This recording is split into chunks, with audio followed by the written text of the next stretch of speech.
Hey guys, we're in Mark 16, and last time we saw these women go into the tomb of Jesus to anoint his body, but they couldn't because there was no body to anoint. Now, if you could ask me, why are you a Christian? Or why do you believe that Jesus is the Christ, the Son of God? There's a lot of ways I could probably answer that, but ultimately it comes down to the resurrection. If Jesus was not still alive, then none of this would make sense, or none of this would really matter. But he is still alive. I'm a Christian because Jesus' tomb was empty. And I can confidently tell you that it was empty because of all the infallible proofs that Jesus has given me. And some of those include the appearances of Jesus and these credible eyewitnesses. And so Mark just mentions a few of those. So let's begin in Mark 16 and verse 9. Now when he rose early on the first day of the week, he appeared first to Mary Magdalene, out of whom he had cast 7 demons. She went and told those who had been with him, as they mourned and wept. And when they heard that he was alive, and had been seen by her, they did not believe.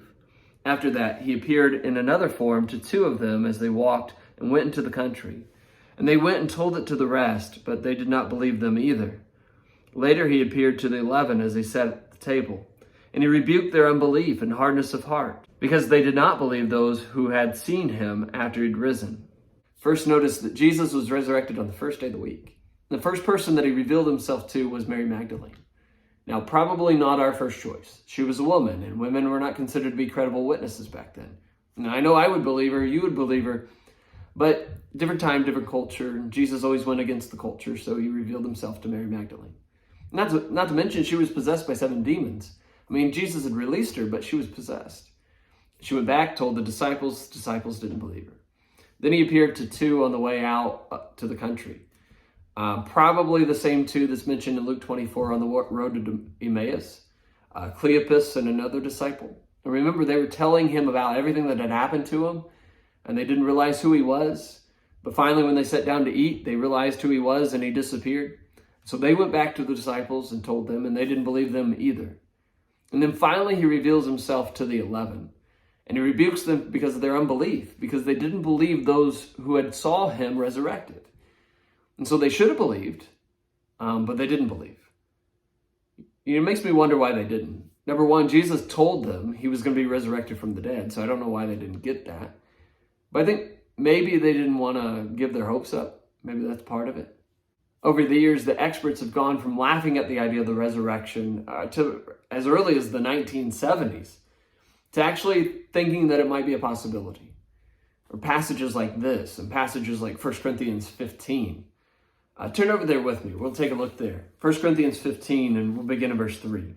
Paul wrote, "For I delivered to you first of all that which I also received, that Christ died for our sins according to the Scriptures, and that he was buried, and that he rose again on the 3rd day according to the Scriptures, and that he was seen by Cephas, and then by the 12. And after that, he was seen by over 500 brethren at once, of whom the greater part remain to the present, but some have fallen asleep. And after that, he was seen by James, and then by all the apostles. And then last of all, he was seen by me also, as one born out of due season." Paul is talking about all these appearances of Jesus and over 500 eyewitnesses to the resurrected Lord. This is one of those proof texts. This is the most discussed passage amongst scholars today. This is what they would consider an early, credible, historical account written by a scholarly person during that period of time.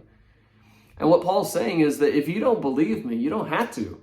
You go ask the 500 people that witnessed it. 25 years later, many of them are still alive. You just go ask one of them, see what they say.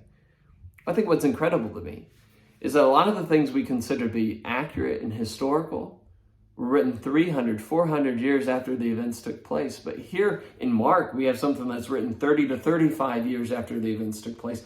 And even earlier with Paul, 25 years after the resurrection of Jesus. I think we should be able to see the historical accuracy in all of this.